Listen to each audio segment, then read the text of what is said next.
السلام عليكم ورحمة الله وبركاته. الحمد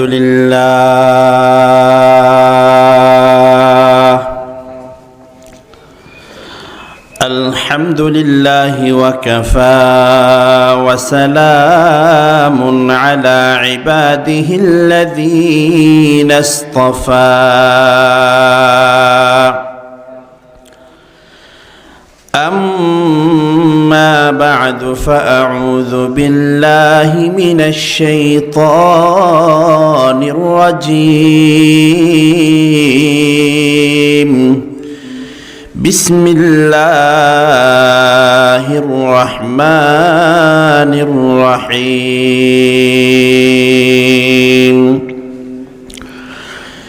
إنما المؤمنون الذين إذا ذكر الله وجلت قلوبهم وإذا تليت عليهم آياته زادتهم إيمانا وعلى ربهم يتوكلون.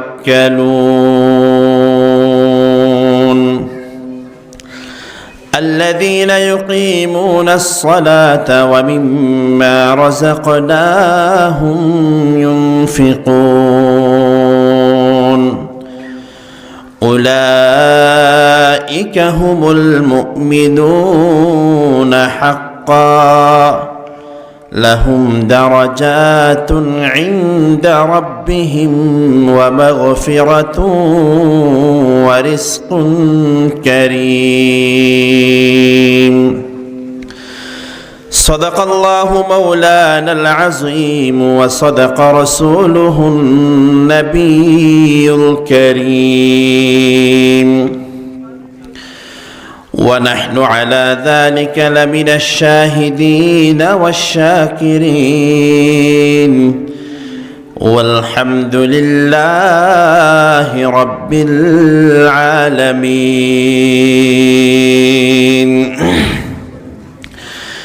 حمد ہے سب تیری ذات کبریا کی واسطے. حمد ہے سب تیری ذات کبریا کی واسطے اور درود و نعت ہے ختم الانبیاء کی واسطے. پاک کر ظلمات عصیاں سے الہی دل میرا کر منور نور عرفاں سے الہی دل میرا. شرک عصیان و ضلالت سے بچا کر اے کریم کر ہدایت مجھے کو اب راہ صراط مستقیم. سبحانك لا علم لنا إلا ما علمتنا إنك أنت العليم الحكيم. الحمد لله.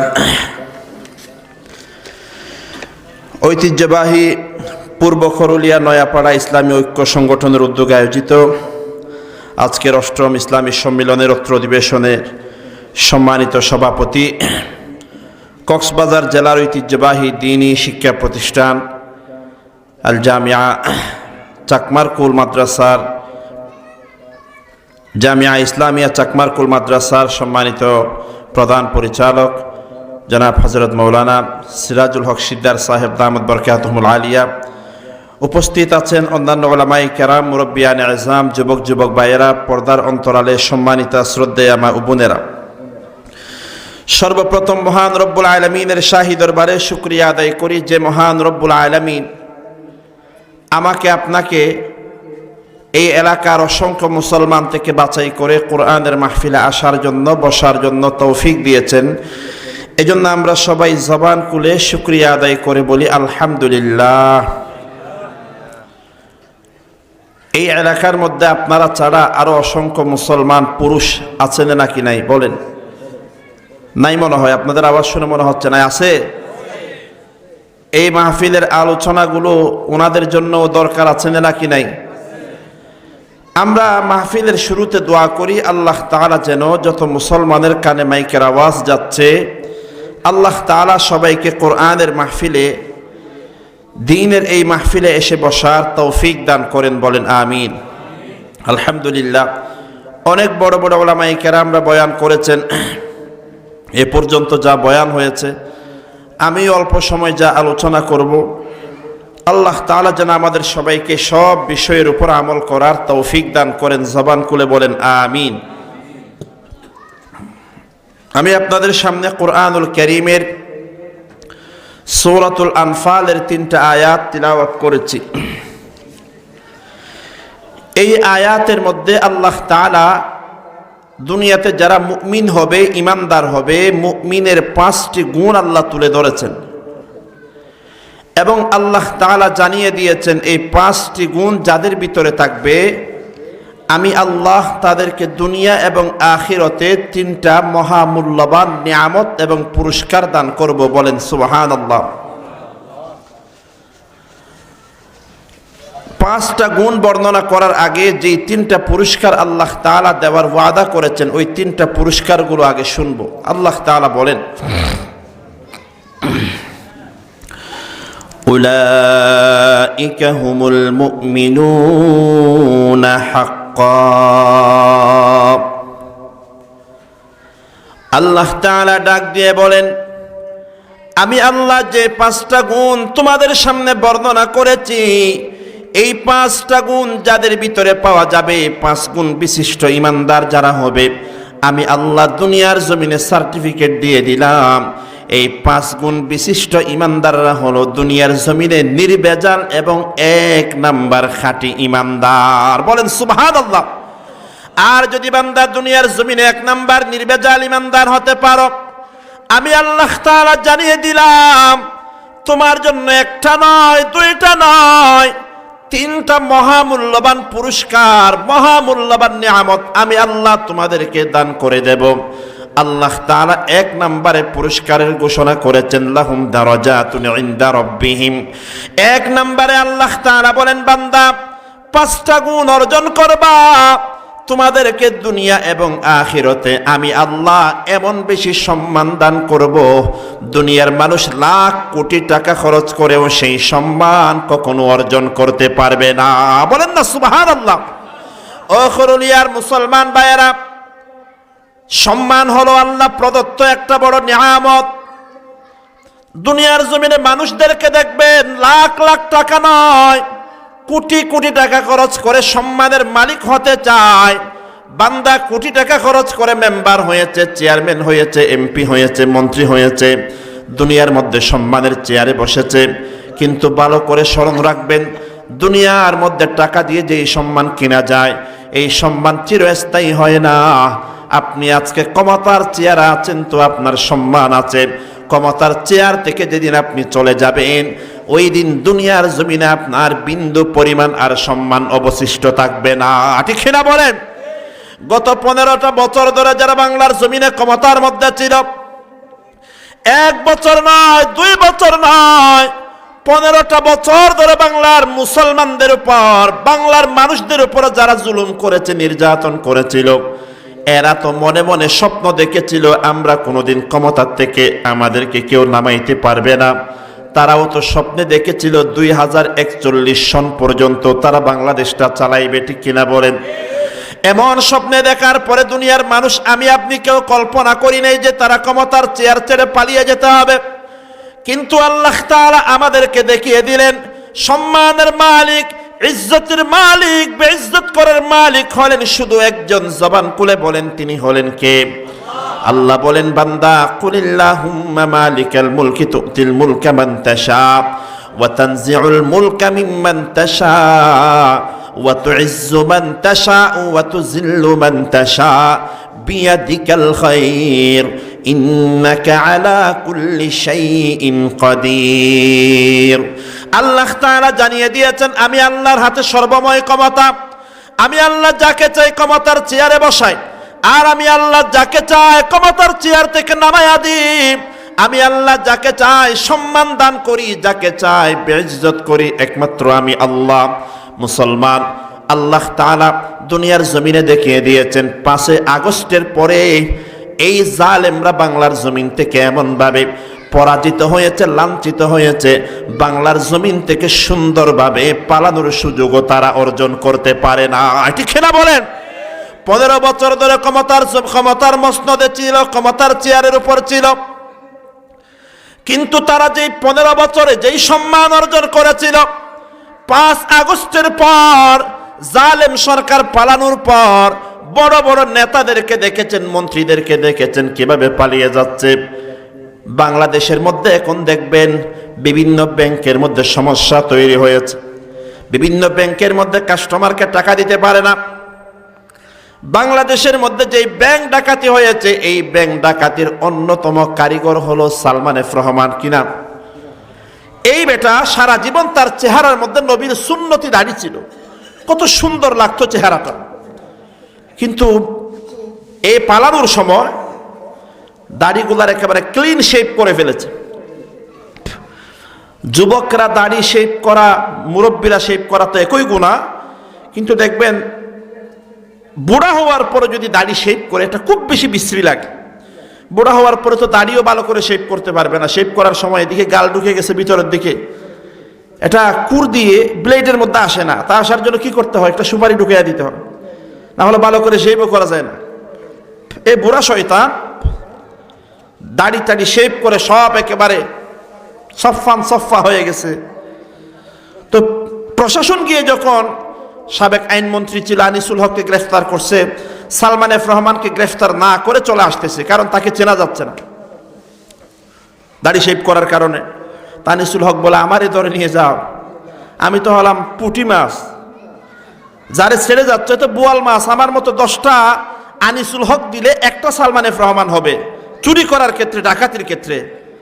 আমারে ধরে নিয়ে যাও, এরে ধরো না। এরও গ্রেফতার করে নিয়ে আসছে।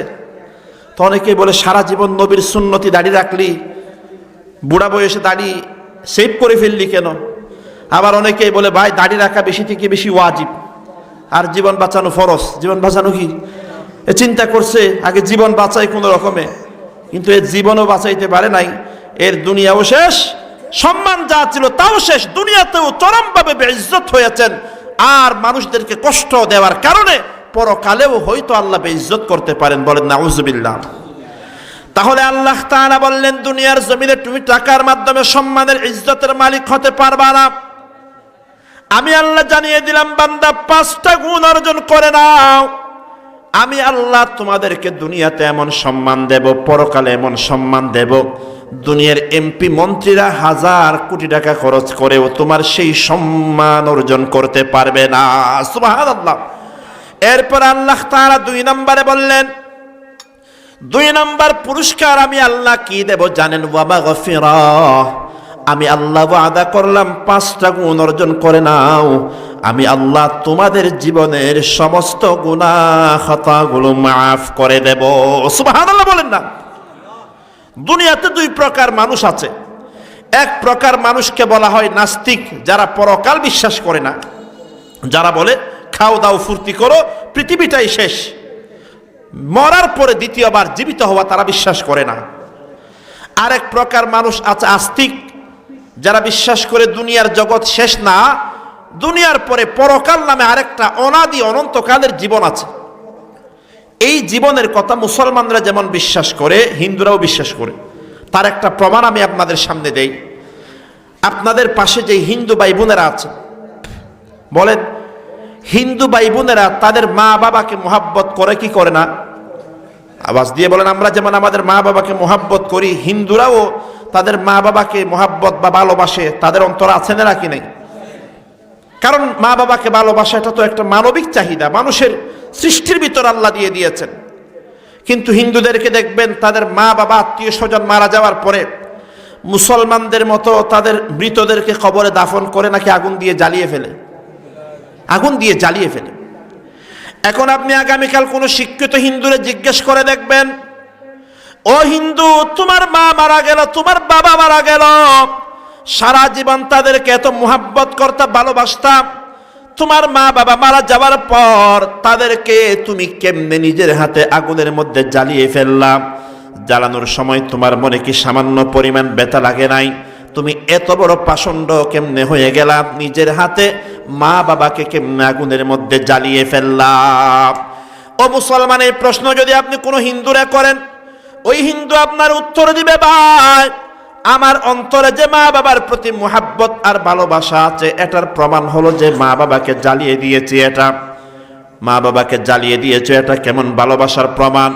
তখন হিন্দু আপনাকে বলবে, আমাদের হিন্দুদের আকীদা হলো, বিশ্বাস হলো, কোনো জিনিসকে যখন আগুনের মধ্যে পোড়ানো হয়, পোড়ানোর কারণে ওই জিনিসটা পবিত্র হয়ে যায়। এটা হলো হিন্দুদের আকীদা, আগুনের মধ্যে পোড়ানোর কারণে জিনিসটা পবিত্র হয়ে যায়। এজন্য দেখবেন কোন হিন্দু ভাই যখন সকালবেলা দোকান খুলে, দোকান খোলার পর একটা আগুন জ্বালায়া, মোমবাতি জ্বালায়া, চেরাগ জ্বালায়া ওই আগুনের ধোঁয়াটা সারা দোকানের মধ্যে চড়ায়া দেয়। কারণ তারা বিশ্বাস করে, আমার আগুনের ধোঁয়া যখন সারা দোকানের মধ্যে চড়াইয়া দেব, আমার দোকানটা পবিত্র হয়ে যাবে, আমার দোকানের মধ্যে বরকত হবে। ও নয়াপাড়ার মুসলমান, হরুলিয়ার মুসলমান, আমি আপনাদেরকে প্রশ্ন করতে চাই, আগুনের মাধ্যমে দোকান পবিত্র হয়, এটা মুসলমানের আকীদা নাকি হিন্দুদের আকীদা? অথচ অনেক মুসলমানকেও দেখবেন সকালবেলা দোকান খোলার পরে সেও একটা মোমবাতি জ্বালায়া সারা দোকানের মধ্যে মোমবাতির ধোঁয়াটা সারা দোকানের মধ্যে চড়ায়া দেয়। ও মুসলমান ব্যবসায়ী ভাই, আগুনের মাধ্যমে দোকান পবিত্র হয়, আগুনের মাধ্যমে জিনিস পবিত্র হয়, এটা তো মুসলমানের আকীদা না, এটা তো হলো হিন্দুদের আকীদা। কোন মুসলমান সকালবেলা দোকান খোলার পর এই কাজটা সত্যিকার কোনো মুসলমান করতে পারে না। ঠিক না বলেন না? কারণ মুসলমানদের আকীদা হলো, আল্লাহ তাআলা আমাদের শরীর যখন নাপাক হয়ে যায়, আপনার উপর ওযু ফরজ হয়েছে, গোসল ফরজ হয়েছে, আপনার শরীরটাকে বাহ্যিকভাবে পবিত্র করার জন্য আল্লাহ একটা জিনিস দিয়েছেন, তার নাম হলো পানি। বলেন কি নাম? ওয়া আনজালনা মিনাস সামাই মাআন তাহুরা, আসমান থেকে আমি আল্লাহ বৃষ্টির পানি দিয়েছি তোমাদেরকে পবিত্র করার জন্য, আমাদের শরীর পবিত্র করার জন্য আল্লাহ তাআলা একটা জিনিস দিয়েছেন, তার নাম হলো পানি। আর যদি পানি পাওয়া না যায়, ফাইল্লাম তাজিদু মাআন ফাতায়াম্মামু সাঈদান তাইয়্যিবা, যদি পানি পাওয়া না যায়, পানির বিকল্প হিসেবে আল্লাহ তাআলা 2 নম্বরে যেটা দিয়েছেন তার নাম হলো মাটি। বলেন কি? মাটি দিয়ে তায়াম্মুম করা। আর যদি আমার আপনার অন্তরটা নাপাক হয়ে যায়, আল্লাহর নাফরমানি করেছি, আল্লাহর গুনাহ করেছি, অন্তর যখন নাপাক হয়ে যাবে বান্দা, তোমার নাপাক অন্তরটাকে পবিত্র করার জন্য আমি আল্লাহ আরেকটা জিনিস দিয়েছি, তার নাম হলো তাওবা এবং ইস্তেগফার। সুবহানাল্লাহ বলেন না? এজন্য আমরা হিন্দুদের সাথে উঠা বসা করতে করতে, চলাফেরা করতে করতে, মিলামিশা করতে করতে হিন্দুদের অনেক আকীদা বিশ্বাস অজান্তেই আমাদের ভিতরে ঢুকতে আরম্ভ করেছে। একজন মুসলমান হিসেবে যা কখনো আমরা বিশ্বাস করতে পারি না। যেমন দেখবেন সকালবেলা দোকান খোলার পরে প্রথম কাস্টমার যখন দোকানে গেল, একজন দিনমজুর, পকেটে টাকা নাই, দোকানদারকে বলল, ভাই আমার 500 টাকা জিনিসপত্র দাও, ঘরে রান্না করার জন্য কিচ্ছু নাই। দোকানদার সব কিছু প্যাকেট করে দিয়ে দিল, বলে টাকা দাও। বেচারা বলে, আমার পকেটে এখন টাকা নাই, আমি সন্ধ্যাবেলা টাকা ইনকাম করে আসার সময় তোমার 500 টাকা দিয়ে ফেলবো। দোকানদার বলে, না না না, তুমি আমার আজকের দিনের প্রথম কাস্টমার, লক্ষ্মী কাস্টমার, তোমাকে যদি আমি বাকি দিয়ে ফেলি, আমার তো সারাটা দিন বাকির উপর যাবে, আমার সারাদিন ব্যবসার মধ্যে লস হবে। এই কথা বলে প্রথম কাস্টমারকে বাকি না দেওয়ার একটা সিস্টেম আমাদের দেশে চালু আছে নাকি নেই? কারণ ওই ব্যবসায়ী মনে করে প্রথম কাস্টমারকে বাকি দিলে সারাটা দিন বাকি যাবে, সারাদিন আমার ব্যবসার মধ্যে লস হবে। ও হরুলিয়ার মুসলমান, আমি আপনাদেরকে প্রশ্ন করতে চাই, আমার ব্যবসার মধ্যে লাভ দিতে পারেন, লস দিতে পারেন শুধুমাত্র একজন, তিনি হলেন কে? আমরা তো আমাদের ঈমানে মুফাসসালের মধ্যে পড়েছিলাম, ওয়াত তাকদীরি খাইরিহি ওয়া শাররিহি মিনাল্লাহ, আমার কপালে ভালো মন্দ যা কিছু হয় সব কিছু হয় একজনের পক্ষ থেকে, তিনি হলেন কে? লা মানাফিআ ওয়ালা দাররা ইল্লাল্লাহ। দুনিয়ার সব মানুষ মিলে যদি আমার ক্ষতি করতে চায়, আমার আল্লাহ যদি আমার লাভ করতে চায়, দুনিয়ার সব মানুষ মিলে আমার বিন্দু পরিমাণ ক্ষতি করতে পারবে না। ঠিক না বলেন না?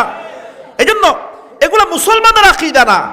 মুসলমান তো বিশ্বাস করবে আমি দোকান খোলার পরে আল্লাহর নামে ব্যবসা বাণিজ্য আরম্ভ করব, আমার ব্যবসার মধ্যে লাভ দিয়ে দিবেন কে? বরকত দান করবেন কে? তাহলে হিন্দুদের আকীদা হলো আগুনের মধ্যে পোড়ালে পবিত্র হয়ে যায়। এজন্য হিন্দুরা তাদের মা বাবাকে আগুনের মধ্যে জ্বালিয়ে ফেলে কেন জানেন? কারণ তারা মনে করে আমার মা বাবা দুনিয়াতে অনেক পাপ করেছে, গুনাহ করেছে, নাফরমানি করেছে, আমার মা বাবা যদি ওই নাফরমানি নিয়ে যদি তাদের বিশ্বাস অনুযায়ী তাদের খোদার কাছে যায়, নাফরমানির কারণে মা বাবাকে নরকে যেতে হবে। এখন তারা মনে করেছে আগুনের মধ্যে যখন জ্বালিয়ে ফেলা হবে মা বাবার জীবনের সব পাপগুলা মোচন হয়ে যাবে, মাফ হয়ে যাবে, তাদের ঈশ্বরের কাছে যাওয়ার পর সরাসরি স্বর্গের মধ্যে চলে যেতে পারবে। নাউজুবিল্লাহ বলেন। তাহলে বলেন হিন্দুদের অন্তরেও টেনশন, গুনার টেনশন আছে না নাকি নাই? আছে। আর ইমানদারের অন্তরে তো টেনশন অবশ্যই আছে। আল্লাহ তাআলা জানিয়ে দিলেন, ও বান্দা টেনশন করবি না, 5টা গুণ অর্জন করে নে। আমি আল্লাহ ওয়াদা করলাম শুধুমাত্র তোর জীবনের গুনাহগুলো মাফ করে দেব তা না, বরং আমি আল্লাহ আরো অ্যাডভান্স জানিয়ে দিলাম, ইল্লা মান তাবা ওয়া আমানা ওয়া আমিলা সালিহান ফাউলাইকা ইউবাদদিলুল্লাহু সাইয়্যাতিহিম হাসানাত। আল্লাহ বলেন বান্দা শুধু গুনাহ মাফ করব তা না, তুমি যদি 5টা গুণ অর্জন করতে পারো, ঈমান আনতে পারো, তাওবা করো, তোমার জীবনের সমস্ত গুনাহগুলোকে আমি আল্লাহ সওয়াব দিয়ে পরিবর্তন করে দেব। বলেন না সুবহানাল্লাহ। 3 নাম্বার পুরস্কার আল্লাহ বলেন ওয়া আজরুন কারীম ওয়া রিজকুন কারীম। বান্দারে 5টা গুণ অর্জন করে নাও, আমি আল্লাহ তোমাকে 3 নাম্বার পুরস্কার দেব। দুনিয়াতেও সম্মানজনক রিজিকের ব্যবস্থা করব, পরকালেও সম্মানজনক রিজিকের ব্যবস্থা করার ওয়াদা করেছেন কে? তাহলে বলেন 3টা পুরস্কার আল্লাহ তাআলা দিবেন, কয়টা গুণ অর্জন করলে ভাই? 5টা। বলেন কয়টা? 5টা গুণের মধ্যে 1 নাম্বার গুণ আল্লাহ বলেন ইন্নামাল মুমিনুনাল্লাযীনা ইযা যুকিরা। একটু পূর্ব সাইডে আমি ওই জায়গার মধ্যে গিয়ে শুনলাম ওই এলাকার মধ্যে 10-15 বছর আগেও একটাও খ্রিস্টান ছিল না, কিন্তু বড় আফসোস, শত আফসোস ও মুসলমান যে 10-15 বছর আগে যেখানে একটাও খ্রিস্টান ছিল না, ওই এলাকার মধ্যে এখন খ্রিস্টানদের নামে আলাদা গ্রাম তৈরি হয়ে গেছে। বড় করে বলেন না নাউজুবিল্লাহ। এই যে আমাদের পার্শ্ববর্তী এলাকায় উকিয়ার মধ্যে রোহিঙ্গারা আসলো, 6-7 বছর আগে রোহিঙ্গারা বাংলার জমিনে আসার একমাত্র কারণ হলো তাদের ঈমানের হেফাজত করা, ঈমানটা টিকিয়ে রাখা। কিন্তু বড় আফসোসের বিষয়, আমরা নির্ভরযোগ্য সূত্রে জানতে পেরেছি ক্যাম্পের মধ্যে অসংখ্য রোহিঙ্গা ফ্যামিলি এমন আছে, শত শত নয়, হাজার হাজার রোহিঙ্গারা নাকি টাকার লোভের মধ্যে পড়ে অভাবের কারণে ঈমান বিক্রি করে দিয়ে খ্রিস্টান হয়ে যাচ্ছে। নাউজুবিল্লাহ বলেন না। আমি আপনি বসে আছি, গাফেল হয়ে বসে আছি, আর বেঈমানরা তাদের কাজ করে যাচ্ছে, আমাদের কোনো খবর না। আল্লাহর পয়গম্বরের জন্য বলেন অনেক সময় দারিদ্রতা মানুষকে কুফরি পর্যন্ত নিয়ে যায়। ওই মহিলা কিফিলের প্রস্তাবে রাজি হয়ে গেল, মহিলা কর্জ নিয়ে লোন নিয়ে চলে গেল। চলে যাওয়ার পর কর্জ পরিশোধ করার সময় যখন আসলো, ও মুসলমান, ওই মহিলা যখন কিফিলের দরবারে আসলেন, কিফিল বলল মহিলা টাকা ফেরত দাও। মহিলা বললেন কিফিল আমি তো টাকার ব্যবস্থা করতে পারি নাই। তখন কিফিল বলল তাহলে তুমি মহিলা, আমি কিফিলের সাথে জিনা করার জন্য প্রস্তুত হয়ে যাও। নাউজুবিল্লাহ বলেন না। এরপরে কিফিল গিয়ে ঘরের দরজা জানালা বন্ধ করে দিতে লাগলো। আল্লাহর পয়গম্বর বলেন কিফিল যখন দরজা জানালা বন্ধ করতে লাগলো, ওই মহিলার দরজার ঘরের এক কোণার মধ্যে দাঁড়ায়া জোর জোর করে কান্না আরম্ভ করে দিয়েছে। কিফিল অবাক হয়ে বলল মহিলা কি ব্যাপার? আমি তো তোমাকে জিনা করার জন্য বাধ্য করি নাই, চাপ দেই নাই, তুমি তারপরেও কেন কান্না করো? ওই মহিলা ডাক দিয়ে বললেন, হো কিফিল, আজকে তুমি আমাকে যে গুনাহ করার জন্য বাধ্য করেছো, এটা এমন একটা জঘন্য গুনাহ আমি মহিলার জন্মের পর থেকে কোনোদিনও জেনা ব্যভিচার করি নাই।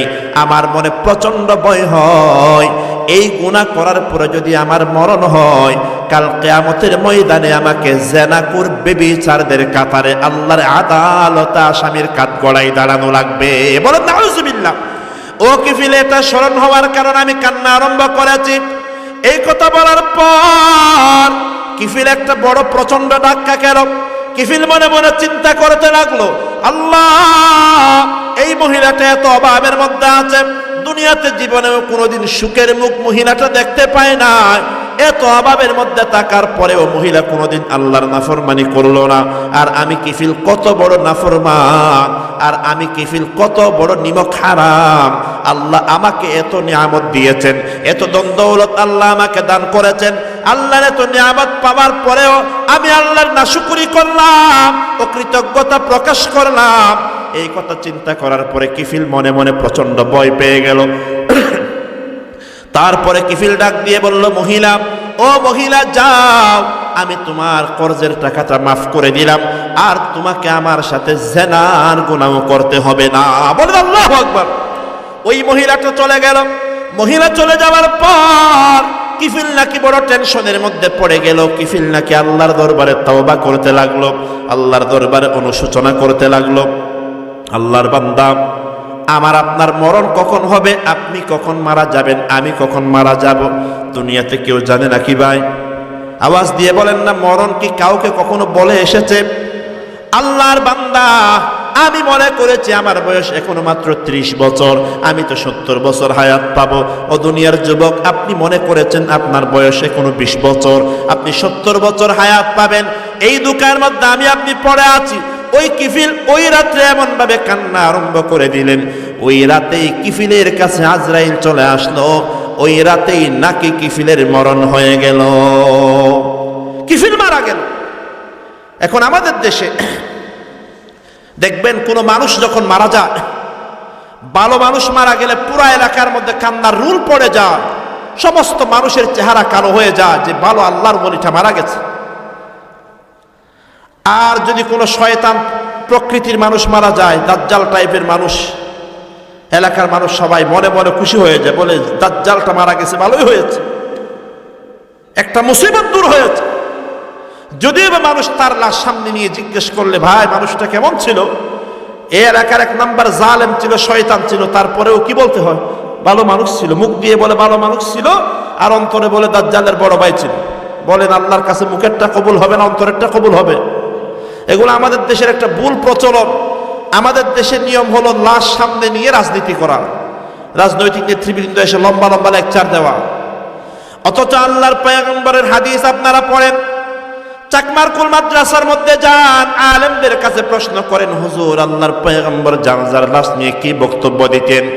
আল্লাহর পয়গম্বরের অভ্যাস ছিল, জানাজা হাজির হওয়ার পর আল্লাহর পয়গম্বর শুধু একটা কথা প্রশ্ন করতেন, যেই মানুষটা মারা গেল তার উপর কোনো কর্জ আছে নাকি, লোন আছে নাকি? এমন এক ব্যক্তি মারা যাবার পর সাহাবায়ে কেরাম বললেন, ইয়া রাসূলুল্লাহ, এই মানুষটা বিশাল একটা কর্জ রেখে দুনিয়ার জমিন থেকে বিদায় নিয়েছে।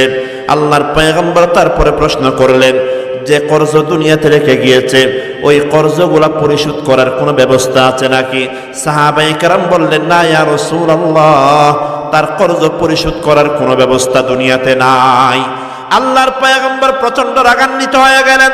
তারপরে বললেন, যাও তোমরা তার জানাজার নামাজটা পড়ায়া দাও, আমি মুহাম্মদুর রাসূলুল্লাহ তার জানাজার নামাজ পড়বো না। ও খরুলিয়ার মুসলমান, আমি আপনি তো কর্জ নিয়েছি, কর্জ নেওয়ার সময় মনে মনে নিয়ত করেছি কর্জের টাকাটা পরিশোধ করব না। দোকান থেকে বাকি করলাম 5000 টাকা, 5000-এর পর আর বাকি দেয় না, আমি দোকানটারে ছেড়ে দিলাম, বাকির টাকা পরিশোধ করলাম না, অন্য রাস্তা দিয়ে যাতায়াত করলাম। দোকানদার আমার টাকার জন্য কল দেয়, আমি তার নাম্বারটা ব্লক লিস্টের মধ্যে ঢুকাইয়া দিলাম। আমার আপনার সমাজের মধ্যে এমন মুসলমান আছে নাকি নাই? একদিন দোকানদার বেচারা ওই পাওনাদারের বাড়িতে গেল, যাওয়ার পরে দরজার মধ্যে আধা ঘন্টা পর্যন্ত আওয়াজ দিতে লাগলো, ভিতর থেকে কোনো জবাব আসে না। আধা ঘন্টা পরে 4-5 বছর একটা মেয়ে বের হয়েছে। ছোট্ট মেয়ে বের হওয়ার পরে দোকানদার বলে, তোর বাপ কই? ছোট্ট মেয়ে বলে, আমার বাপ তো বাড়িতে নাই। ওই দোকানদার বলে, তোর বাপ বাড়িতে নাই, তোরে বলছে কে? ছোট মেয়ে তো দুনিয়াদারি বুঝে না। ছোট মেয়ে বলে, আমার বাপ যে বাড়িতে নাই, এই কথাটা আমার বাপ আমারে বলছে। কে বলছে? বাপ তো খাটের নিচে পালায় আছে, লুকায় আছে টাকা দেওয়ার ভয়ে। আমরা কর্জ নিয়ে থাকি আদায় না করার নিয়তে। আমি আপনাদের সামনে একটা হাদিস শোনাই, আল্লাহর নবীর হাদিস। আল্লাহর পয়গম্বর বলেন, দুনিয়ার কোন মুসলমান কিছু টাকা কর্জ নিয়েছে, কর্জ নেওয়ার সময় সে মনে মনে নিয়ত করেছে আমি টাকাটা আদায় করব না। আল্লাহর পয়গম্বর বলেন, কিয়ামতের দিন ওই মানুষটা চোরের কাতারে দাঁড়াবে। বলেন নাউজুবিল্লাহ। এই হাদিসের আরেকটা অংশ আছে, ওয়ামান তাজাওয়াজা ইমরাতিন আলা সাদাকিন, এক বেটা মহিলা বিয়ে করছে, বিশাল একটা মোহর ঠিক করেছে, 20 লাখ 50 লাখ টাকার কাবিন ঠিক করেছে। ওয়া হুয়া ইয়ানওয়ি আল্লাহ ইউআদ্দিয়া ইলাইহা, বিয়ে করার সময় মনে মনে নিয়ত করেছে 50 লাখ টাকা কামিন হলে কি হবে, এই টাকা আমি আদায় করব না। আল্লাহর পয়গম্বর বলেন, ওই বেটা বিয়ে করার সময় বিশাল অঙ্কের মোহর নির্ধারণ করার পরে নিয়ত করেছে পরিশোধ করবে না। আল্লাহর পয়গম্বর বলেন, ওই স্বামীটা কিয়ামতের ময়দানে ফাহুয়া জানিম, জেনাকুর আর বেবিচারদের কাতারে দাঁড়ানো লাগবে। বলেন নাউজুবিল্লাহ। তাহলে বলছিলাম, আল্লাহর পয়গম্বর জিজ্ঞেস করতেন কর্জ আছে নাকি? এজন্য মুসলমান কর্জ না নেওয়ার চেষ্টা করবেন। যদি কর্জ নিয়ে থাকেন, নিয়ত করবেন যে আদায় করে দেব। এক সাহাবী এসে বললেন, ইয়া রাসূলুল্লাহ, আমার মাথার উপর বিশাল কর্জের পাহাড় হয়ে গিয়েছে, আমি তো কর্জের টাকাগুলা পরিশোধ করতে পারি না, আমাকে একটা আমল শিখাইয়া দেন যার মাধ্যমে আমি আমার কর্জের টাকাগুলা পরিশোধ করে দিতে পারবো। আল্লাহর পয়গম্বর বললেন, আমার সাহাবী, তুমি যদি একটা দোয়া যদি প্রতিদিন 7 বার করে পড়তে পারো, একটা দোয়া যদি ডেলি 7 বার করে পড়তে পারো, মাথার উপরে যদি পাহাড় পরিমাণ কর্জের বোঝাও হয়, ওই কর্জ আল্লাহ তাআলা পরিশোধ করার ব্যবস্থা করে দিবেন। বলেন সুবহানাল্লাহ। ওই দোয়াটা হলো, আল্লাহুম্মা কফিনি বিহালালিকা আন হারামিক ওয়া আগনিনি বিফদলিকা আম্মান সিওয়াক। আল্লাহুম্মা কফিনি বিহালালিকা আন হারামিক ওয়া আগনিনি বিফদলিকা আম্মান সিওয়াক। বলছিলাম কিফিলের কথা। মারা গেল, এলাকার মানুষ খুশি হয়ে গেল, বলে জালেমটা মারা গেছে, ভালোই হয়েছে। কয়েকজন মানুষ কিফিলের বাড়িতে গেল তার গোসল দেওয়ার জন্য, কাফন দাফন করার জন্য। কয়েকটা মানুষ তার বাড়িতে যাওয়ার পরে দেখলো কিফিলের সদর দরজার মধ্যে বিশাল অক্ষরে একটা জিনিস লেখা আছে, ইন্নাল্লাহা ক্বাদ গাফারা লিল কিফিল। তার দরজার মধ্যে লেখা আছে। তারা দেখতে পারলো এই লেখাটা দুনিয়ার কোনো মানুষের হাতের লেখা না, এই লেখাটা আসমানের নূরের তৈরি ফেরেশতাদের লেখা। ফেরেশতারা কিফিলের দরজার মধ্যে লিখে দিয়েছে, আল্লাহ তাআলা কিফিলের জীবনে যত গুনাহ খাতা ছিল সমস্ত গুনাহ খাতাগুলো আল্লাহ মাফ করে দিয়েছেন। বলেন সুবহানাল্লাহ। আল্লাহ তাআলা কিফিলের গুনাহগুলো মাফ করে দিয়েছেন। বলে কেন? ওই যে বলেছিলাম, ইদা যুকিরাল্লাহ ওয়াজিলাত কুলুবুহুম। কিফিল এমন একটা নির্জন জায়গার মধ্যে ছিল, গোপন জায়গার মধ্যে ছিল। কিফিল যদি ওই জায়গার মধ্যে গুনাহ করত, দুনিয়ার কেউ দেখতো না। বলেন, কিফিল গুনাহ করার সুযোগ থাকার পরেও গুনাহ করে নাই। ওই মহিলাকে একা পাওয়ার পরেও জিনা ব্যভিচার করে নাই, একমাত্র কার বয়ে? আর আওয়াজ দিয়ে বলেন না, কার বয়ে? আল্লাহর কাছে এই আমলটা পছন্দ হয়ে গেছে, যার কারণে আল্লাহ তাআলা একটা আমলের বিনিময়ে এই কিফিলের মর্যাদা দুনিয়াতে 1000 কোটি গুণ বাড়িয়ে দিয়েছেন। বলেন সুবহানাল্লাহ। সবাই একটু মুহাব্বত নিয়ে বলেন লা ইলাহা, জোরে লা ইলাহা। আপনাদের রামো থেকে জিকির বড় আওয়াজ দিয়ে করা কবিরা গুনাহ, সগীরা গুনাহ নাকি? রাস্তার মধ্যে পুলিশ দাঁড়িয়ে আছে, আপনাদের জিকিরের আওয়াজ রাস্তায় গেলে পুলিশ কি আপনাদের গ্রেফতার করবে? ভাই আওয়াজ দিয়ে বলেন, ইমানদারের জিকিরের আওয়াজ ছোট হয় না বড় হয়? ইমানদার কি শিয়ালের জাতি না সিংহের জাতি? মুসলমান যতদিন পর্যন্ত ইমানদারদের জিকিরের আওয়াজ বড় ছিল, নারে তাকবীরের আওয়াজ বড় ছিল, দুনিয়ার কোন বেঈমান নাস্তিক মুরতাদ মুসলমানের দিকে চোখ তুলে তাকানোর সাহস পায় না। ঠিক না বলেন না? আর আজকে আমাদের ইমানের আওয়াজ কমজোর হয়ে গেছে, দুর্বল হয়ে গেছে, নারে তাকবীরের আওয়াজ দুর্বল হয়ে গেছে। এই জন্য দুনিয়ার বেঈমান নাস্তিক মুরতাদদের কাছে আমাদেরকে পদে পদে লাঞ্ছিত এবং পরাজিত হতে হচ্ছে। ঠিক না? আওয়াজ দিয়ে বলেন। এই জন্য একটু মুহাব্বত নিয়ে জিকির করি, লা ইলাহা ইল্লাল্লাহ, জোরে লা ইলাহা حسبي ربي جل الله ما في قلبي غير الله لا إله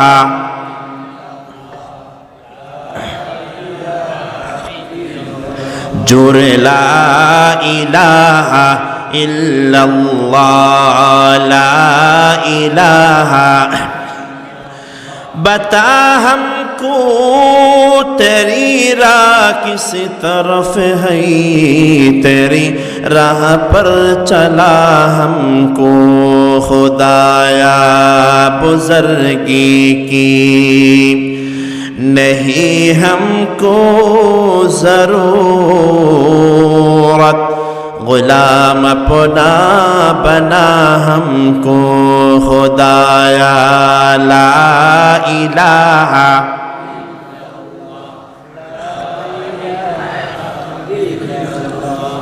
जुर ला इलाहा इल्लल्लाह ला इलाहा ला इलाहा ইল্লাল্লাহু মুহাম্মাদুর রাসূলুল্লাহ।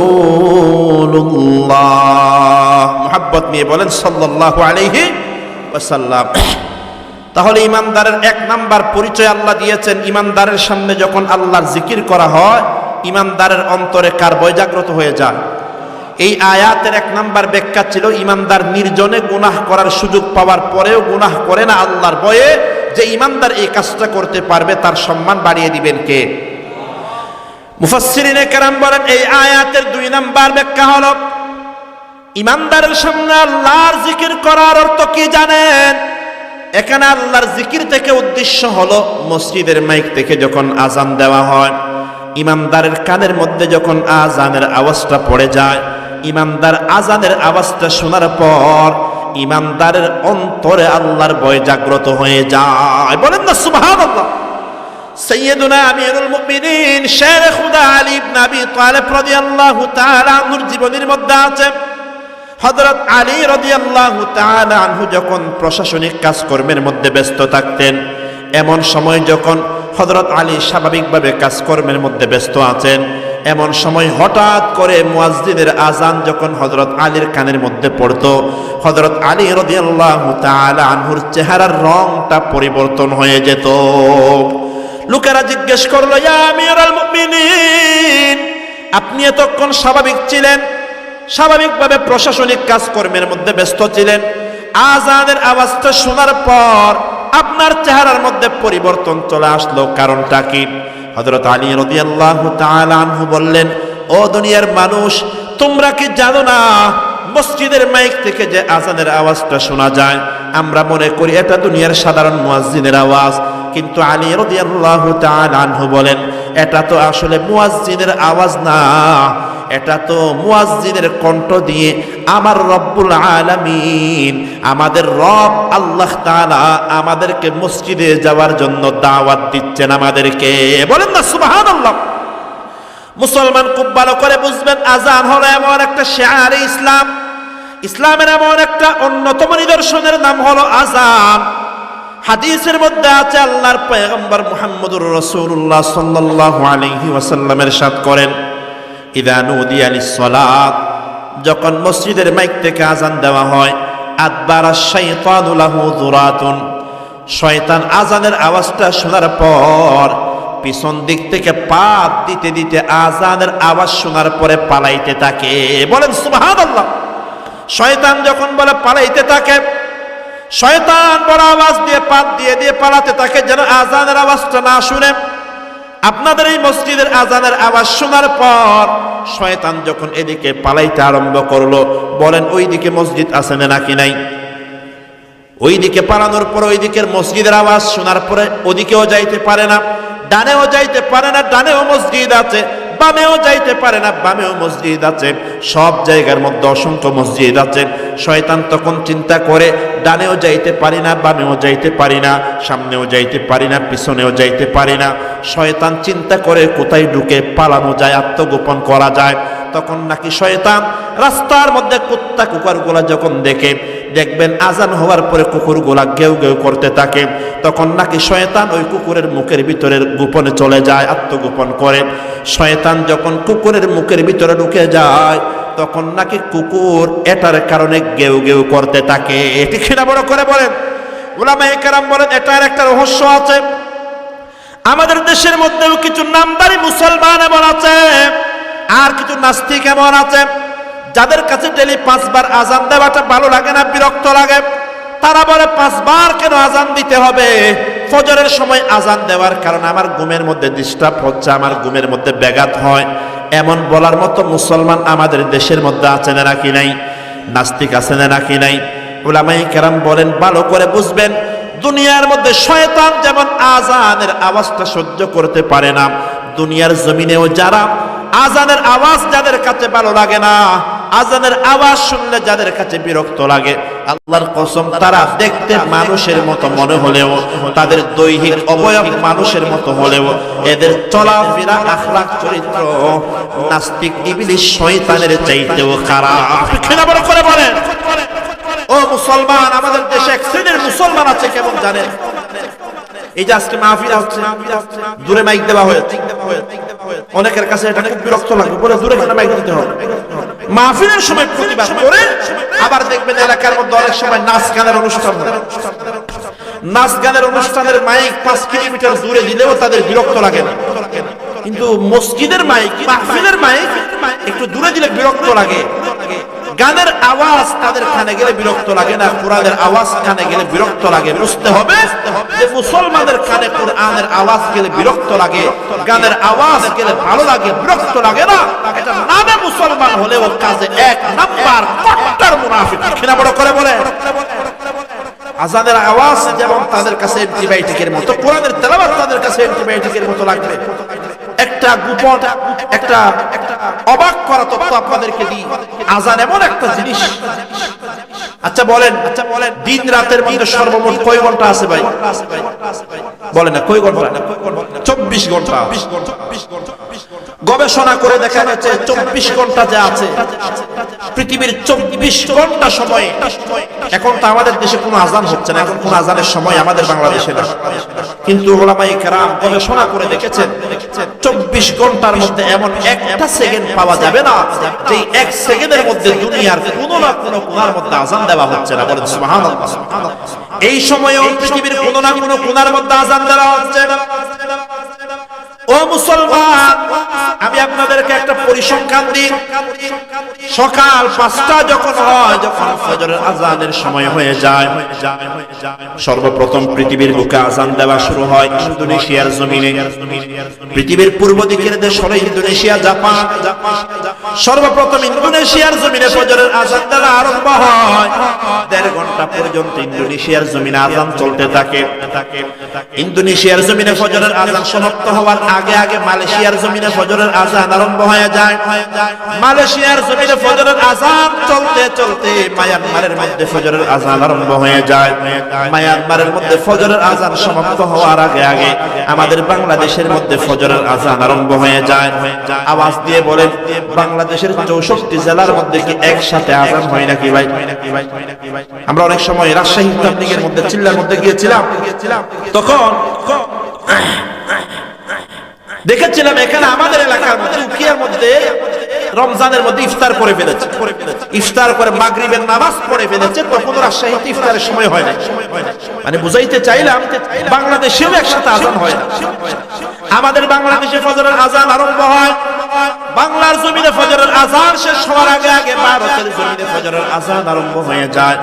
ভারতের জমিনে ফজরের আজান সমাপ্ত হওয়ার আগে আগে পাকিস্তানের জমিনে ফজরের আজান আরম্ভ হয়ে যায়। পাকিস্তান থেকে পশ্চিম দিকে যাইতে থাকে। মুসলমান, যে আজান ইন্দোনেশিয়ার জমিনে সকাল 5টার সময় আরম্ভ হয়েছিল, 9.5 ঘন্টা পর পৃথিবীর একেবারে পশ্চিম সীমান্ত আটলান্টিক মহাসাগর, ওই আটলান্টিক মহাসাগরের পাড়ে যাওয়ার পরে 9.5 ঘন্টা পর দুনিয়ার জমিনে ফজরের আজানের সমাপ্তি হয়। সুবহানাল্লাহ বলেন। আবার ফজরের আজান এখনো শেষ হয় নাই। ফজরের আজান আটলান্টিক মহাসাগরের পাড়ে এখনো ফজরের আজান চলতেছে। এমন এমন সময় ইন্দোনেশিয়ার জমিনে আবার জোহরের ওয়াক্ত আরম্ভ হয়ে যায়। ইন্দোনেশিয়ার জমিনে জোহরের আযান আরম্ভ হওয়ার পরে এমন ভাবে চলতে থাকে, তারপর আসর আরম্ভ হয়, মাগরিব আরম্ভ হয়, এশা আরম্ভ হয়। এমন ভাবে উলামায়ে কেরাম হিসাব করে দেখিয়েছেন পৃথিবীর 24 ঘন্টার মধ্যে কোন না কোন দেশের মধ্যে, কোন না কোন মহাদেশের মধ্যে আল্লাহ তাআলার বরত্বের ঘোষণা আযানটা 24 ঘন্টা প্রচার করা হচ্ছে। সুবহানাল্লাহ বলেন। আযান হলো এমন একটা ঘোষণা, নবী আলাইহিস সালাম 23 বছর জীবনে যে দাওয়াত দিয়েছেন, এই দাওয়াতের সারাংশ আল্লাহ তাআলা আযানের ভিতরে ঢুকিয়ে দিয়েছেন। এক নাম্বার আযানের মধ্যে বলা হচ্ছে আল্লাহু আকবার, আওয়াজ দিয়ে বলেন সবচাইতে বড় হলেন কে। দ্বিতীয় নম্বরে বলা হচ্ছে তাওহীদের কথা, আল্লাহ ছাড়া কোনো মাবুদ নাই। তৃতীয় নম্বরে বলা হচ্ছে রিসালাতের কথা, মুহাম্মদুর রাসূলুল্লাহ হলেন সর্বশেষ নবী। চতুর্থ নম্বরে বলা হচ্ছে আযম আরকানিল ইসলাম, ইসলামের সবচেয়ে গুরুত্বপূর্ণ ইবাদত নামাজের কথা। পঞ্চম নম্বরে বলা হচ্ছে ও বান্দা, যদি সফল হতে চাও মসজিদে আসো, মসজিদে আসা ব্যতীত তুমি কোনোদিনও সফলতা অর্জন করতে পারবে না। সুবহানাল্লাহ বলেন না। এজন্য মুসলমান আযান হলো আল্লাহর পক্ষ থেকে একটা স্পেশাল ইশারা। প্রতিদিন আমার আপনার মসজিদের মাইকের মধ্যে কয়বার আযান দেওয়া হয় বলেন? কয়বার?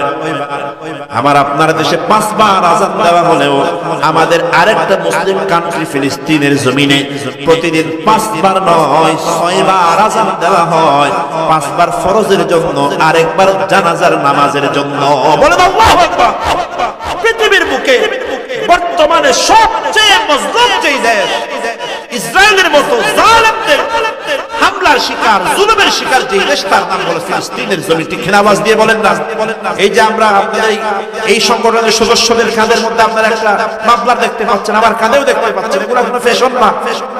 আমরা তো দুর্বল, দুঃখ, আমাদের শক্তি নেই যে ফিলিস্তিনের জমিনে গিয়ে জালেমদের বিরুদ্ধে জিহাদ করব। কিছুই করতে পারি না। কাঁধের মধ্যে একটা মাফলার ঝুলালাম, একটা ফিলিস্তিনের প্রতি ভালোবাসার বহিঃপ্রকাশ। আল্লাহর কাছে আমরা এটা বলতে চাই, আল্লাহ আমি এই সংগঠনের সদস্যরা আমরা দুর্বল হলেও আপনি আল্লাহ তো দুর্বল না, আমরা অক্ষম হলেও আপনি আল্লাহ তো অক্ষম না। আমাদের দুর্বলতা আছে, আল্লাহর কোনো দুর্বলতা আছে? আমাদের অক্ষমতা আছে, আল্লাহর কোনো অক্ষমতা আছে নাকি ভাই? আমরা আল্লাহর কাছে বিচার দেওয়ার জন্য এসেছি। আল্লাহ ফিলিস্তিনের জমিনে প্রতিদিন হাজার হাজার নয় লক্ষ লক্ষ মুসলমানের রক্তে রঞ্জিত হচ্ছে। সারা বিশ্বের মানুষ তামাশা দেখার মতো তাকিয়ে আছে। ইহুদি খ্রিস্টানদের কথা বাদ দেন, আমার মতো আপনার মতো মুসলমানরাও তামাশা দেখার মতো কাজ করে যাচ্ছে, দেখতেই আছি। হাসপাতালের মধ্যে বোমা বর্ষণ করে হাজার হাজার শিশুকে হত্যা করা হচ্ছে। কিয়ামতের দিন না জানি ওই ফিলিস্তিনের সন্তানেরা আমার আপনার কলার ধরে আল্লাহর কাছে কি নালিশ দিবে। আল্লাহ বাংলাদেশের মুসলমানেরা আমাদের সাহায্যে দাঁড়াই নাই, আমরা কিছুই তো করতে পারবো না। আল্লাহর কাছে বলবো আল্লাহ কিছুই করতে পারি নাই।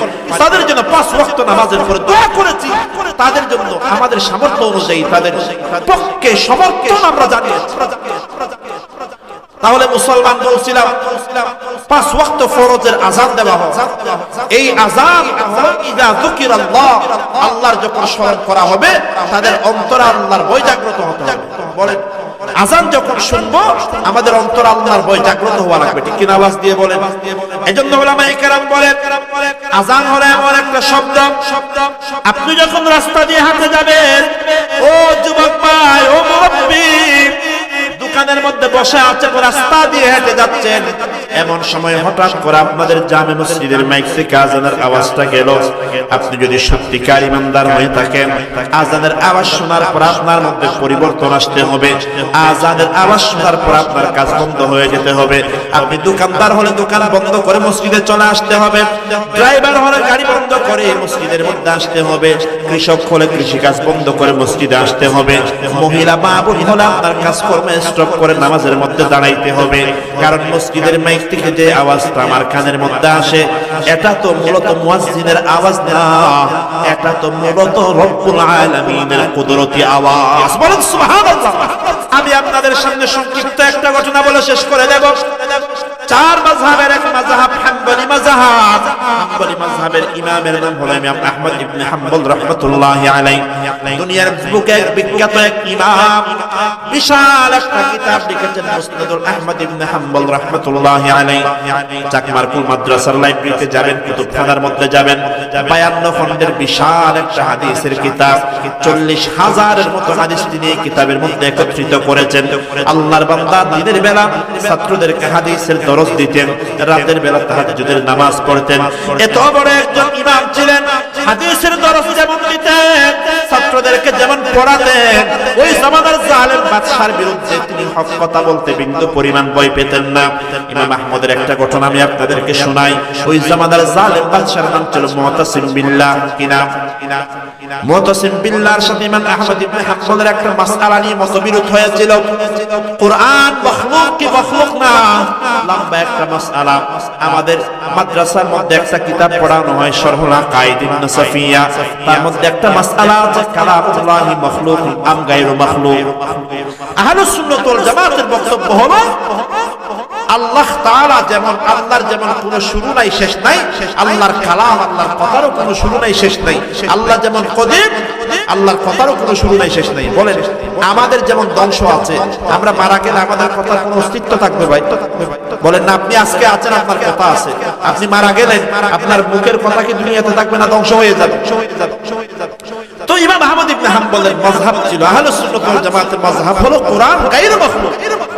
যাই হোক, ওই জামানার জালেম বাদশা ওনার মাযহাব গ্রহণ করানোর জন্য ইমাম আহমদ ইবনে হাম্বলের উপর এমন ভাবে জুলুম করা আরম্ভ করলো, অত্যাচার করতে লাগলো। চাবুক নিয়ে এমন ভাবে পিটানো হতো, মাথার উপর পানি দিলে যেমন টপ টপ করে পানি জমিনের উপরে পড়তো, ইমাম আহমদকে চাবুক দিয়ে আঘাত করার কারণে পুরো শরীর থেকে রক্ত বেয়ে বেয়ে জমিনের উপরে পড়তো। বলেন আল্লাহু আকবার। এত জুলুম করার পরে উনি ওনার মাযহাব ছাড়ে নাই, বাদশার মাযহাব গ্রহণ করে নাই।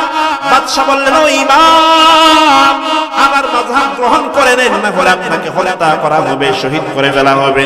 ইমাম আহমদ ইবনে হাম্বল রাহমাতুল্লাহি আলাইহি বলেন, ও বাদশা মুতাসিম বিল্লাহ, আমাকে কেটে টুকরা টুকরা করে ফেলতে পারবা, তারপরেও আমি ইমাম আহমদ তোমার ভুল মাসআলা আমি গ্রহণ করতে পারবো না।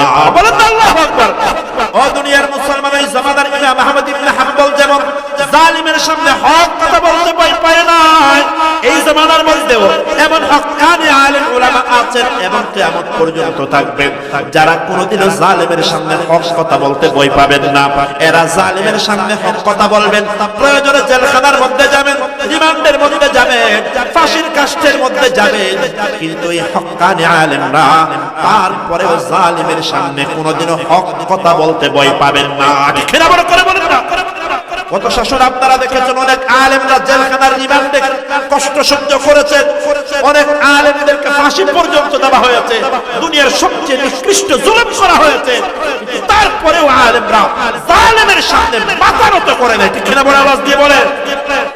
কিয়ামত পর্যন্ত এমন একদল আলেম হক্কানি মানুষ আল্লাহর জমিনে বাকি রাখবেন কে? আর আওয়াজ দিয়ে বলেন না কে? তাওহীদ কি আমানত सीनों में है हमारा, आसा नहीं मिटाना नामो निशा हमारा, बातिल से दबने वाले ऐ आसमां नहीं, हम सो बार कर चुका है तो इम्तिहा हमारा। আমরা ইমাম আহমদ ইবনে হাম্বলের উত্তরসূরি, ইসলামের জন্য, হকের জন্য যদি কখনো আমাকে আপনাকে যদি কোনোদিন আলেমদের পক্ষ থেকে ডাক আসে, ইসলামকে রক্ষা করতে হবে, কোরআনকে রক্ষা করতে হবে, মসজিদ মাদ্রাসা রক্ষা করতে হবে, এজন্য ডাক যদি আসে, জীবন যদি দেওয়ার প্রয়োজন হয়, জীবন দিতে আমরা রাজি আছি না কিনা? আওয়াজ দিয়ে বলেন না একবার, রাজি আছি না কিনা বলেন না। আল্লাহ কবুল করেন, জবান খুলে বলেন আমিন। প্রিয় হাজিরিন, আমরা ইমাম আহমদ ইবনে হাম্বলের উত্তরসূরি, বাতিলের সামনে আমরা মাথা নত করতে পারি। একটা সংক্ষিপ্ত ঘটনা, ইমাম আহমদ ইবনে হাম্বলের বাড়ি যেখানে ছিলেন, ওনার পাশে একটা খামার ছিল। খামার ছিলেন, কি বানায়?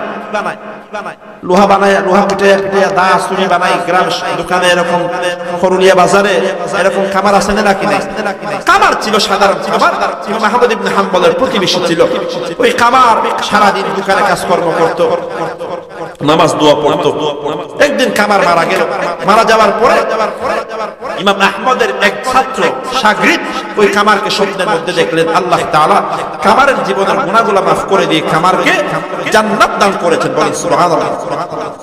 তবে অবাক করা বিষয় হলো শুধু জান্নাত দিয়েছেন তা না, বরং জান্নাতের মধ্যে ওই কামারকে ইমাম আহমদের সাথী হওয়ার তৌফিক দিয়েছেন। বলেন আল্লাহু আকবার। ওই ছাত্র এটা দেখার পরে রাতের বেলা আর ঘুম হয় না। চিন্তা করতে লাগলো কোথায় ইমাম আহমদ ইবনে হাম্বল আর কোথায় একজন সাধারণ কামার। ছাত্রের রাতের বেলা ঘুম হয় না। ফজরের পরে দৌড়ে দৌড়ে কামারের বাড়িতে চলে গেলেন। যাওয়ার পরে কামারের স্ত্রীকে বললেন, ও কামারের স্ত্রী, আমি রাতের বেলা স্বপ্নের মধ্যে দেখেছি আল্লাহ তাআলা তোমার স্বামীকে ক্ষমা করে জান্নাত দান করে দিয়ে ইমাম আহমদের সাথী হওয়ার তৌফিক দান করে দিয়েছেন। ও কামারের স্ত্রী, তুমি আমাকে একটু বলো তোমার স্বামী দুনিয়াতে এমন কি গোপন আমল করতেন, এমন কি স্পেশাল আমল তোমার স্বামী করতেন যার কারণে আল্লাহ তাআলা তোমার স্বামীকে জান্নাতের মধ্যে এত উচ্চ মর্যাদা দান করেছেন? এই প্রশ্ন করার পরে কামারের স্ত্রী অনেক চিন্তা ভাবনা করেও কিছুই বলতে পারে না। তারপর অনেক চিন্তা ভাবনা করার পরে কামারের স্ত্রী ডাক দিয়ে বললেন, আমার মনে হয় আমার স্বামীর দুইটা গোপন আমলের কথা মনে হয় আমি জানি। এক নাম্বার, আমার স্বামীর গোপন স্পেশাল আমল ছিল আমি আমার স্বামীকে দেখতাম দিনের বেলা কাজকর্ম করার সময় যখন লোহা পিটাইয়া দা বানাতেন, ছুরি বানাতেন, অনেক সময় আমার স্বামী লোহাটা মাথার উপর তুলেছেন। মাথার উপরে তোলার পরে সামনের দিকে যখন নিয়ে যাবেন এমন সময় হঠাৎ করে মসজিদের মাইক থেকে আজানের আওয়াজ ভেসে আছে, আল্লাহু আকবার, আল্লাহু আকবার। আমি আমার স্বামীকে দেখতাম আজানের আওয়াজ আসার পর লোহাটার আর সামনের দিকে নিতেন না, বরং লোহাটারে পিছনের দিকে নিক্ষেপ করে কাপড় নিয়ে মসজিদের দিকে রওনা হয়ে যেতেন। সুবহানাল্লাহ বলেন। আমি আমার স্বামীকে প্রশ্ন করলাম, কি আমার স্বামী, ও আমার প্রাণের স্বামী, আজানের আধা ঘন্টা পরে 20 মিনিট পরে তো জামাত হয়, আপনি চাইলে তো কাজটা সম্পন্ন করে নামাজ পড়তে যাইতে পারতেন, এত তাড়াহুড়া করে যাওয়ার দরকার কি? এই প্রশ্ন করার পরে আমার স্ত্রী আমাকে ডাক দিয়ে বললেন, আমার স্বামী আমাকে বললেন, ও আমার আদরের স্ত্রী, আমি তোমাকে একটা প্রশ্ন করতে চাই। আমি যদি ঘরের মধ্যে থাকি এমন সময় এলাকার মেম্বার চেয়ারম্যান যদি আমার বাইরে থেকে ডাক দেয়, আমি তো তার ডাকে সাড়া অবশ্যই দেব। চিন্তা করেন, দেশের প্রেসিডেন্ট যদি আমার ঘরের বাইরে থেকে ডাক দেয়, আপনার ঘরের বাইরে থেকে ডাক দেয়, আপনি প্রেসিডেন্টের ডাকে সাড়া দিবেন কিনা বলেন? আপনার ঘরের বাইরে থেকে প্রধানমন্ত্রী এসে ডাক দিল, ও আব্দুল্লাহ, আপনি প্রধানমন্ত্রীর ডাক শুনে প্রধানমন্ত্রীর ডাকে সাড়া দিতে দেরি করবেন নাকি তাড়াতাড়ি বের হয়ে যাবেন? ওই কামার তখন ডাক দিয়ে বলল, আমার স্ত্রী দুনিয়ার সাধারণ মেম্বার চেয়ারম্যান এমপি মন্ত্রী ডাক দিলেন, তার ডাকে সাড়া দেওয়ার জন্য বেকুল হয়ে যায়। আর আমাকে মসজিদের মাইক থেকে যিনি আমাকে ডাক দিয়েছেন তিনি দুনিয়ার কোন মেম্বার চেয়ারম্যান এমপি মন্ত্রী না, তিনি তো হলেন আহকামুল হাকিমিন আল্লাহ। সমস্ত রাজাদের রাজা যে আল্লাহ, বাদশাদের বাদশা যে আল্লাহ, ওই আল্লাহ আমাকে মসজিদের মাইক থেকে ডাক দিয়েছেন। ওই আল্লাহর ডাকে সাড়া দিতে আমি কামার তো দেরি করতে পারি না। সুবহানাল্লাহ বলেন না, কেমনে দেরি করব? এটা আমার স্বামীর এক নাম্বার আমল। আযান হওয়ার পর দুনিয়ার কাজকর্ম বন্ধ করে মসজিদের দিকে যাইতেন। দ্বিতীয় নাম্বার আমল ছিল আমার স্বামীকে দেখতাম রাতের বেলা আমরা যখন বাপকে গল্প গুজব করতাম, ইমাম আহমদ ইবনে হাম্বল ঘরের ছাদের উপরে দাঁড়িয়ে তাহাজ্জুদের নামাজ পড়তেন, সারা রাত ধরে তাহাজ্জুদের নামাজ পড়তেন। আমার স্বামী আল্লাহর দরবারে আফসোস করে বলতেন, ও আরশে আজিমের মালিক আল্লাহ, ইমাম আহমদের কত সৌভাগ্য, সারাটা দিন হাজার হাজার ছাত্রদেরকে আপনার নবীর হাদিসের দরস দিয়েছেন, রাতের বেলা আপনার দরবারে তাহাজ্জুদের নামাজ পড়তে দাঁড়িয়েছেন। আর আমি কামারের কত কপাল পোড়া, আমি তো এত ইবাদত বন্দেগী করতে পারি না। 6-7 জন ছেলে মেয়ে আপনি আমাকে দান করেছেন, এদের জন্য আমাকে দোকানের মধ্যে ব্যবসা বাণিজ্য করতে হয়। ও আল্লাহ, আমারও যদি সামর্থ্য থাকতো আমিও ইমাম আহমদের মতো রাতের বেলা তাহাজ্জুদের নামাজ পড়ার জন্য দাঁড়াতাম। আমার স্বামী এই কথা বলে বলে আফসোস করতেন, আল্লাহর দরবারে কান্নাকাটি করতেন। আমার স্বামীর এই দুইটা আমাদের কথা আমার স্মরণ আছে। ওই ছাত্র তখন ডাক দিয়ে বললেন, হ্যাঁ হ্যাঁ, আপনার স্বামীর একটা আমল বড়, দুইটা আমল বড় মজার আমল। আজানের পরে দুনিয়ার কোনো কাজকর্ম করতেন না, নেক আমল বেশি করতে না পারলেও নেক আমলের জন্য অন্তরের মধ্যে আগ্রহ রাখতেন। মুসলমান এজন্য ভালো আমলের নিয়ত করবেন। আমাদের তাবলীগের সাথী ভাইয়েরা বলেন, তাবলীগের ভাইয়েরা যখন তাশকিল করেন, গাছের মধ্যে যান, বলেন ভাই নামটা লেখায়া দেন, 1 চিল্লার জন্য লেখায়া দেন, 3 চিল্লার জন্য লেখায়া দেন। বলে আমি তো যেতে পারবো না। তখন তাবলীগের ভাইয়েরা বলেন, যেতে না পারলেও নিয়তটা করেন, নিয়তটা করেন। আপনার নিয়তের কারণে আপনাকে সওয়াব দান করে দিবেন কে? এজন্য মুসলমান বলছিলাম, আযান হওয়ার পর দুনিয়ার কোনো কাজকর্ম ইমানদার করতে পারে না, কারণ আযানের মাধ্যমে আমাকে মসজিদ থেকে ডাকটা দিয়েছেন কে? এজন্য আজকের মাহফিল থেকে আমরা নিয়ত করি, ওয়াদা করি যে ইনশাআল্লাহ অতীতে যা হয়েছে আল্লাহর কাছে ক্ষমা চাইবো, নামাজ কাজা হয়ে গেছে কাজা আদায় করে দেব। আজকে থেকে নিয়ত করে যে ভবিষ্যতে কোনোদিনও 5 ওয়াক্ত নামাজ ইনশাআল্লাহ মিস করব না, কাজা করব না। বলেন ইনশাআল্লাহ। আল্লাহ তৌফিক দান করে, জবান খুলে বলেন আমিন। হাত নামান। দেখি যে আজকে যে মাহফিল হচ্ছে পূর্ব করুণিয়া নয়াপাড়া ইসলামী ঐক্য সংগঠনের সদস্য কারা কারা আছেন হাত তুলেন দেখি। সদস্য ভাইয়েরা, মাশাআল্লাহ, সব অল্প বয়সী তরুণ যুবক ভাইয়েরা হাত তোলা। তোমাদের হাত নামাইতে হবে, মুরব্বীরা হাত নামিয়ে ফেলেছে, সদস্যরা হাত তুলেন। আপনারা কি ব্যায়াম করে দেখবেন নামাজ? আপনারা বিশেষ করে ওয়াদা করেন ইনশাআল্লাহ আমরা কোনোদিন 5 ওয়াক্ত নামাজ কাজা করব না। বলেন ইনশাআল্লাহ। শুধু মাহফিল করলেই কি জান্নাতে সরাসরি যাওয়া যাবে? মাহফিল করার পরে যে বয়ানগুলো হবে তার উপরে আমল করলে জান্নাত পাওয়ার ওয়াদা করেছেন কে? এজন্য মাহফিল করলাম, মাহফিলে যে বয়ানগুলো হচ্ছে এলাকার মানুষ তা আমল করবে। এলাকার মানুষ আমল না করলেও 1 নম্বরে আমাদের দায়িত্ব হলো, কমিটির সদস্যদের উপর দায়িত্ব হলো 1 নম্বরে আমাদেরকে আমল করতে হবে। কিনা বলেন? এই মাহফিলের জন্য আপনারা মাসের পর মাস আপনারা এত মেহনত করেছেন, কষ্ট করেছেন, পরিশ্রম করেছেন। আমল না করলে মাহফিলের সময়টা তো নষ্ট হয়ে যাবে। এজন্য ইনশাআল্লাহ আমরা বিশেষ এলাকাবাসী সবাই, বিশেষ করে কমিটির সকল সদস্য ভাইয়েরা আজকে থেকে ইনশাআল্লাহ 5 ওয়াক্ত নামাজ কাজা করব না। বলেন ইনশাআল্লাহ। আল্লাহ তৌফিক দান করেন, জবান খুলে বলেন আমিন। আমি বলেছিলাম 5টা গুণের কথা, একটা বলতে বলতে সময় শেষ। 4টা 1 মিনিটে বলে দিচ্ছি। দ্বিতীয় নাম্বার আল্লাহ তাআলা বলেন, ওয়া ইযা তুলিয়াত আলাইহিম আয়াতুহু যাদাতুহু ঈমানা। ঈমানদারের দ্বিতীয় নাম্বার কোয়ালিটি গুণ হলো, ঈমানদারের সামনে যখন আল্লাহর কোরআন তেলাওয়াত করা হয় ঈমানদারের ঈমানটা বাড়িয়ে দেন কে? তৃতীয় নাম্বার গুণ হলো ওয়া আলা রাব্বিহিম ইয়াতাওয়াক্কালুন। ঈমানদার সদা সর্বদা ভরসা করে একজনের উপরে, তিনি হলেন কে? 4 নাম্বার গুণ হলো আল্লাযীনা ইউকিমুনাস সালাহ। ঈমানদার সদা সর্বদা যেখানেই থাকুক, যে অবস্থার মধ্যে থাকুক 5 ওয়াক্ত নামাজ আদায় করে। 5 নাম্বার গুণ হলো ওয়া মিম্মা রাযাকনাহুম ইউনফিকুন। আল্লাহর দেওয়া সম্পদ থেকে তারা প্রতি বছর যাকাত আদায় করে। তাহলে আল্লাহ তাআলা বলেছেন, বান্দা 5টা গুণ অর্জন করে নাও। 1 নাম্বার গুণ হলো ঈমানদারের সামনে যখন আল্লাহর নামটা নেওয়া হয় ঈমানদারের অন্তরে আল্লাহর ভয় জাগ্রত হয়ে যায়।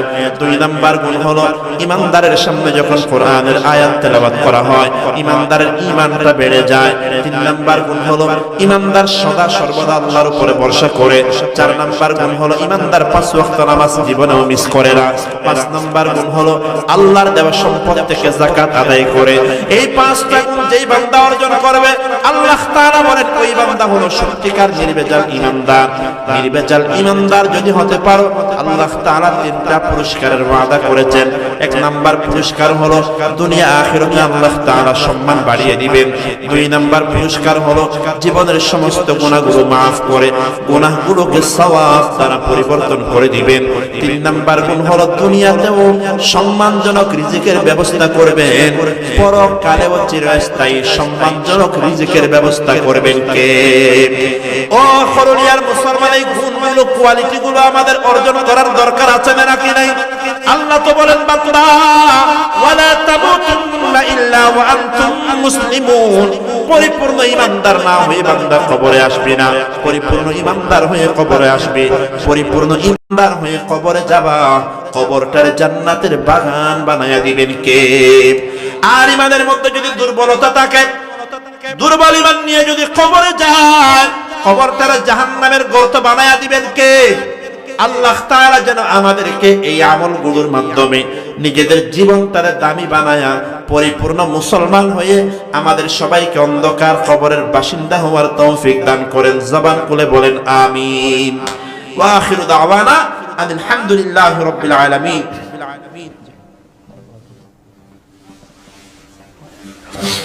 আমরা সবাই একটু দরুদ শরীফ পড়ি। আল্লাহুম্মা সাল্লি আলা মুহাম্মদ ওয়া আলা আলি মুহাম্মদ কামা সাল্লাইতা আলা ইব্রাহিম ওয়া আলা আলি ইব্রাহিম ইন্নাকা হামিদুম মাজিদ। আল্লাহুম্মা বারিক আলা মুহাম্মাদিন ওয়া আলা আলি মুহাম্মদ কামা বারাকতা আলা ইব্রাহিম ওয়া আলা আলি ইব্রাহিম ইন্নাকা হামিদুম মাজিদ। اللهم آمين. ربنا ظلمنا أنفسنا وإن لم تغفر لنا وترحمنا لنكونن من الخاسرين. ربنا آتنا في الدنيا حسنة وفي الآخرة حسنة وقنا عذاب النار. يا الله يا غفور رحيم يا رحمن الرحيم يا راحم المساكين. আল্লাহ আমরা কতগুলো গুনাহগার বান্দা আপনার শাহী দরবারে হাত উঠালাম। আল্লাহ দয়া করে মায়া করে আমাদের সকলের জীবনের সমস্ত গুনাহ খাতাগুলো মাফ করে দেন আল্লাহ। ইয়া আল্লাহ সগীরা গুনাহ কবিরা গুনাহ শিরক গুনাহ বিদআতের গুনাহ জানা গুনাহ ছোট গুনাহ বড় গুনাহ আল্লাহ চোখের গুনাহ হাতের গুনাহ পায়ের গুনাহ যত গুনাহ করেছে মালিক সকল প্রকার গুনাহ থেকে আপনার দরবারে তওবা করলাম। তওবা কবুল করে জীবনের সমস্ত গুনাহ খাতাগুলো মাফ করে দেন আল্লাহ। ইয়া আল্লাহ আমরা যারা হাত তুলেছি আল্লাহ আমাদের অনেকের মা বাবা অন্ধকার কবরে শুয়ে আছেন আল্লাহ, জানি না কবরে কোন অবস্থার মধ্যে আছেন। আল্লাহ দয়া করে মায়া করে সকলের মা বাবার কবরকে জান্নাতুল ফিরদাউসের বাগান বানায়া দেন আল্লাহ। ইয়া আল্লাহ মা বাবার কবরের সাথে জান্নাতের সাথে কানেকশন তৈরি করে দেন আল্লাহ। সবাই মুহাব্বত নিয়ে পড়ি রব্বিরহামহুমা কামা রাব্বায়ানি সগীরা। রব্বিরহামহুমা কামা রাব্বায়ানি সগীরা। খিদমতে মা در پدر کن اختیار تاکہ باشی در دو عالم بختیار. خدمت ماں در پدر کن صبح شام تاکہ باشی در دو عالم میں کو نام.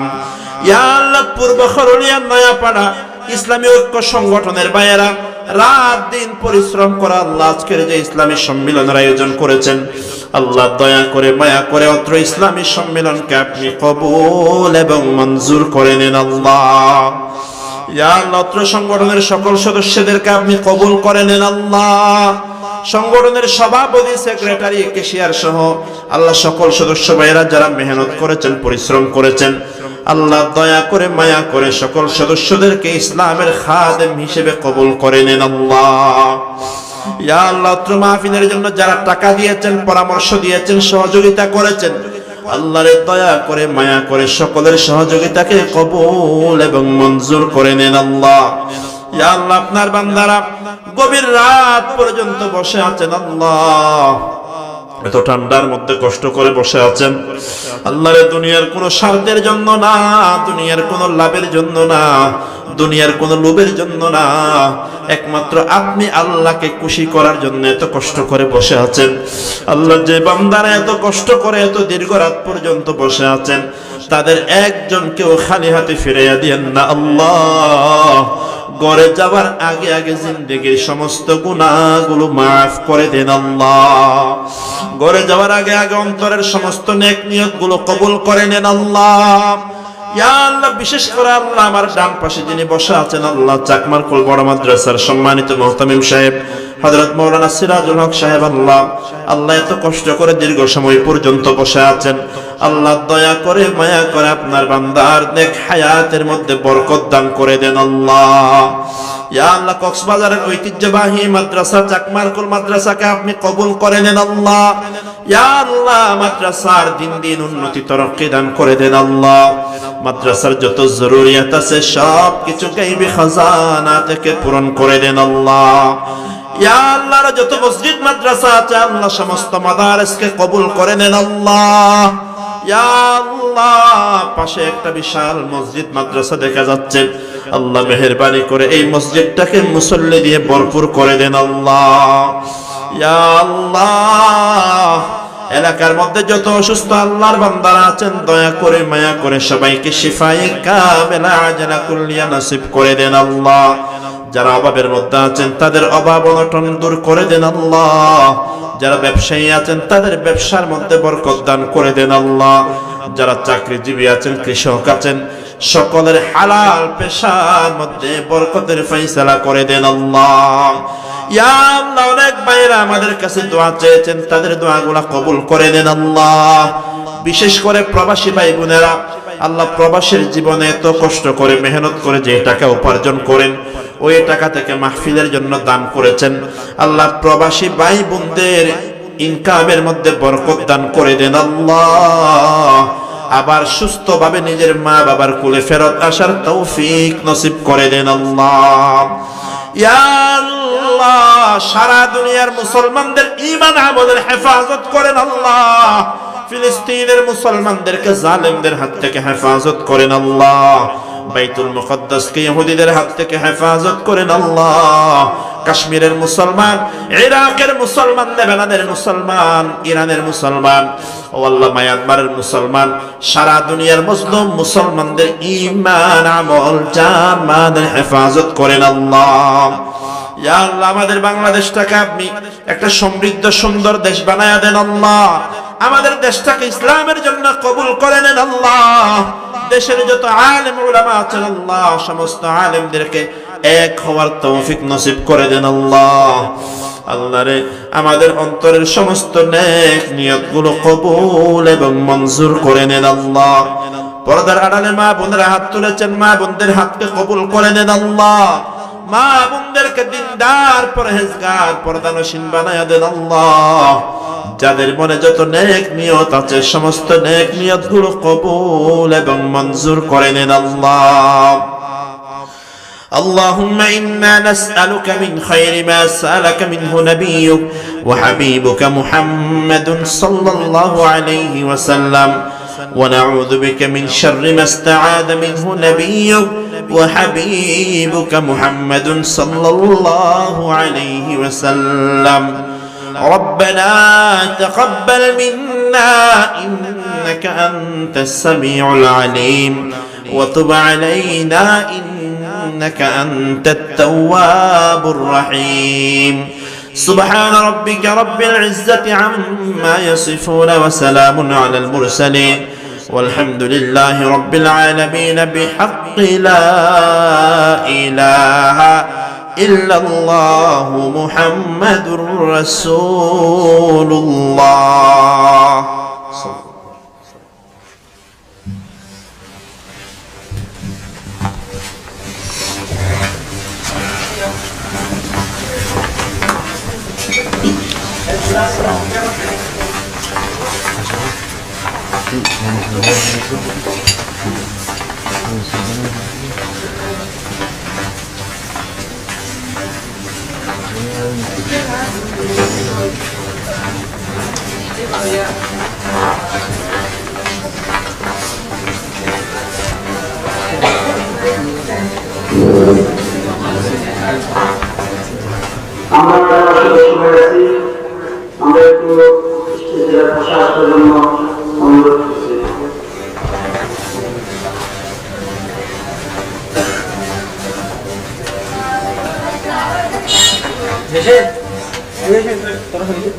তোরা হয়ে গেছে